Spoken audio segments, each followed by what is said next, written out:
দুই দিনের সফরে ঢাকায় এসেছেন পাকিস্তানের উপপ্রধানমন্ত্রী ও পররাষ্ট্রমন্ত্রী ইসহাক দার। বাংলাদেশে দেশটির হাইকমিশন প্রথম দিনেই বৈঠক করেছেন বিএনপি, জামায়াতে ইসলামী ও এনসিপির শীর্ষ নেতাদের সঙ্গে। আর বৈঠকে ৭১ ইস্যু দ্রুত সমাধানের আহ্বান জানিয়েছে জাতীয় নাগরিক পার্টি এনসিপি। এদিকে কাল সন্ধ্যা ৭টায় বিএনপি চেয়ারপারসন বেগম খালেদা জিয়ার সঙ্গে দেখা করবেন সফররত পাকিস্তানের উপপ্রধানমন্ত্রী। বিস্তারিত আকবর হোসেন সুমনের রিপোর্টে। ওয়ালটন এখন দেশের সীমানা পেরিয়ে পৌঁছে গিয়েছে ৫০টিরও বেশি দেশে। ওয়ালটন, ঘরে ঘরে বিশ্বজুড়ে।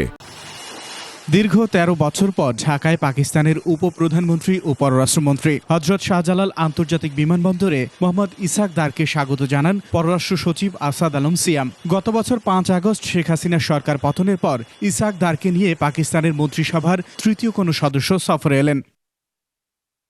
ঢাকায় পাকিস্তানের হাই কমিশনে জামায়াতে ইসলামীর কেন্দ্রীয় নেতাদের সঙ্গে বৈঠক করেন ইসহাক দার। পরে বৈঠক হয় জাতীয় নাগরিক পার্টি এনসিপির কেন্দ্রীয় নেতাদের সঙ্গে। বেলা শেষে বৈঠক করেন বিএনপির প্রতিনিধি দলের সঙ্গেও।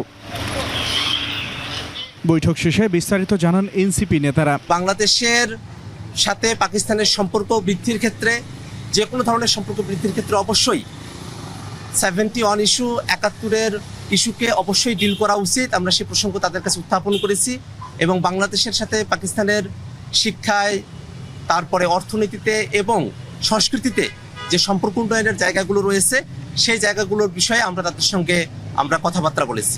ঢাকা সফরে পাকিস্তানের উপপ্রধানমন্ত্রী সাক্ষাৎ করবেন প্রধান উপদেষ্টা অধ্যাপক মোহাম্মদ ইউনূসের সঙ্গে। সফরের দ্বিতীয় দিনে বাণিজ্য ও পররাষ্ট্র উপদেষ্টার সঙ্গে হবে আলাদা আলাদা বৈঠক। দুই দেশের বাণিজ্য বাড়ানো এবং আন্তঃসংযোগ প্রাধান্য পাবে এসব বৈঠকে। আকবর হোসেন সুমন, ২১ টেলিভিশন, ঢাকা।